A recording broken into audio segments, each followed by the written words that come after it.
For those that don't know, I'm Ewan and this is Kiera. We bought our first renovation house just after lockdown and it's fair to say it needed some attention. So let us show you how we made our living room livable. So we started off with stripping all of the wood chip wallpaper, which we pretty much had on every wall of the house. And we found that underneath the paper, the wall was in pretty poor condition. Some of the plaster was crumbling away and there was loads of cracks. The first big hidden nasty that we found was our window, which appears to be an old back door. Kiera took the liberty of smashing the stud wall out with a little help.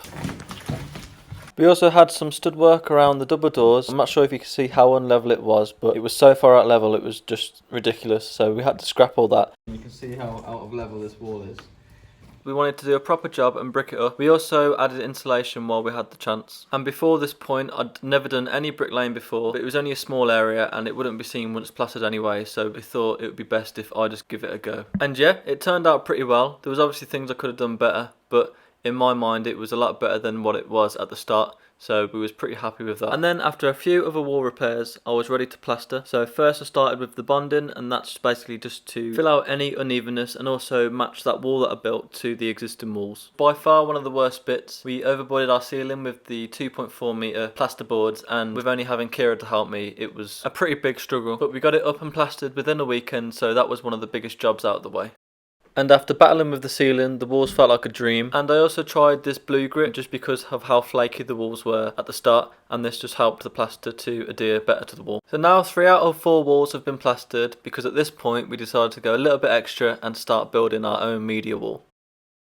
As I said, we decided to build this from scratch to be a kind of centrepiece of the room. We didn't want 4 plain walls, and we also love the chimney breast look, so this is where we decided to start. And to do it, I built the whole frame in 2 sections using 3x2 CLS wood, so sit back and watch me build this thing.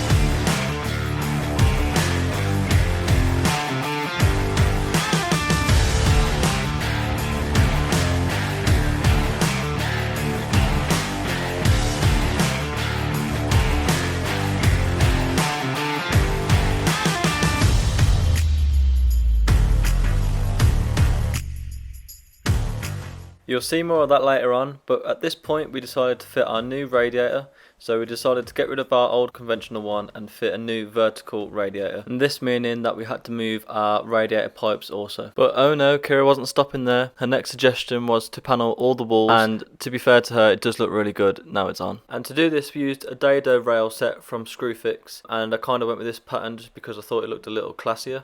And just as a side note, we did also make a video on this, just to show how I got the measurements and how we decided to lay it all out. We was really unsure on flooring for a while, but in the end we decided to go with this chevron style flooring from Homebase. I fitted all that in a weekend, and yeah, for the price and the style we were going for, we're really happy with it. So although we have wall panelling and a media wall, we do like the old rustic look, so we decided to reclaim some old scaffold boards that we was using for the house decorating. Literally only a few weeks ago I was standing on top of them on the stairs plastering the hallway. And even with all that old grime and old plaster on, they still come up really well. You can see Kiera here putting some teak oil on just to bring some life and colour back into the wood.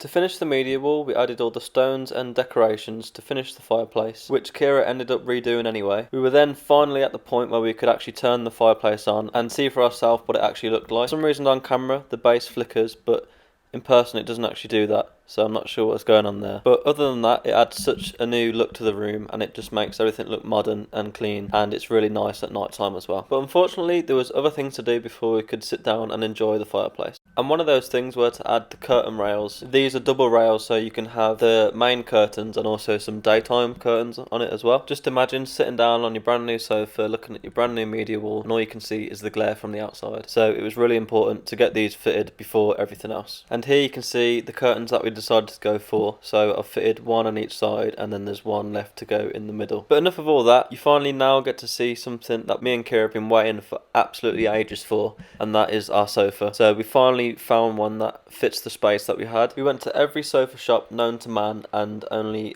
2 places out of all of them had the right size, but unfortunately they was really ugly. So we got really lucky finding this one at John Lewis, and yeah, it was just lucky that it was the right size, and Kiera really loved it as well. So the main thing for us was we really wanted to maximise the space and get the most use out of the room, so we really wanted a corner sofa, which obviously this one is. It's also modular, so you can move it around, and you also get that big poof in the middle that you can add on to either end. And so yeah, with the rug added, it's pretty much the final piece of the living room, and since this point we've been down here every night enjoying the sofa and the media wall, and it's just crazy to think that it once looked like this. So it just goes to show what you can do with a little bit of DIY skills and a lot of patience. And so from everything we've done, from building our own media wall with an electric fireplace from scratch to upgrading our heating system with a vertical radiator, was all documented on our channel. So if you're interested in any of that, please subscribe and check our other videos out.